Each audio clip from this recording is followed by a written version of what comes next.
ಮೈತ್ರಿ ಮತ್ತು ಆದಿತ್ಯ ಮಧ್ಯೆ ಸ್ನೇಹ ಗಾಢವಾಗತೊಡಗಿತು. ಪ್ರತಿದಿನ ಅವರು ಮಾರುಕಟ್ಟೆಯಲ್ಲಿ ಮಾತನಾಡುತ್ತಿದ್ದರು. ಆದಿತ್ಯ ತನ್ನ ನಿಜವಾದ ರಾಜ್ಕುಮಾರರೆಂಬ ಗುರುತು ಇನ್ನೂ ಹೇಳಿರಲಿಲ್ಲ. ಅವನು ಮೊದಲು ಮೈತ್ರಿಯ ನಂಬಿಕೆ ಸಂಪೂರ್ಣವಾಗಿ ಗಳಿಸಲು ಬಯಸುತ್ತಿದ್ದ. ಒಂದು ದಿನ ನಗರದಲ್ಲಿ ಹಬ್ಬ, ಎಲ್ಲೆಡೆ ಸಂಗೀತ, ಬಣ್ಣಗಳು, ಬೆಳಕು.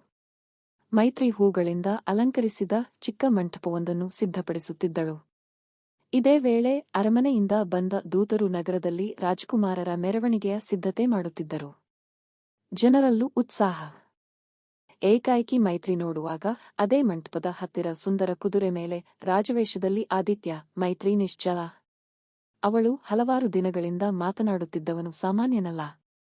ಸಾಮ್ರಾಜ್ಯದ ರಾಜ್ಕುಮಾರ. ಆದಿತ್ಯ ಕುದುರೆಯಿಂದ ಇಳಿದು ನೇರವಾಗಿ ಮೈತ್ರಿಯ ಬಳಿಗೆ ಬಂದು ಹೇಳಿದನು. ಕ್ಷಮಿಸಿ ಮೈತ್ರಿ. ನಾನು ಯಾರು ಎಂಬುದನ್ನು ಮರೆಮಾಡಿದ್ದಕ್ಕೆ. ಆದರೆ ನಾನು ನಿನ್ನಲ್ಲಿ ಹುಡುಗಿಯನ್ನಲ್ಲ, ಮನುಷ್ಯತ್ವವನ್ನು ಕಂಡೆ. ನೀನು ಹೃದಯದಿಂದ ಬದುಕುವವಳು. ಆದ್ದರಿಂದಲೇ ಹೇಳಲು ಬಂದಿದ್ದೇನೆ, ನನ್ನ ಮೇಲೆ ಈಗಲಾದರೂ ನಂಬಿಕೆಯನ್ನು ಇಡಬಹುದೇ? ಮೈತ್ರಿ ಕ್ಷಣಮಾತ್ರ ಮೌನ.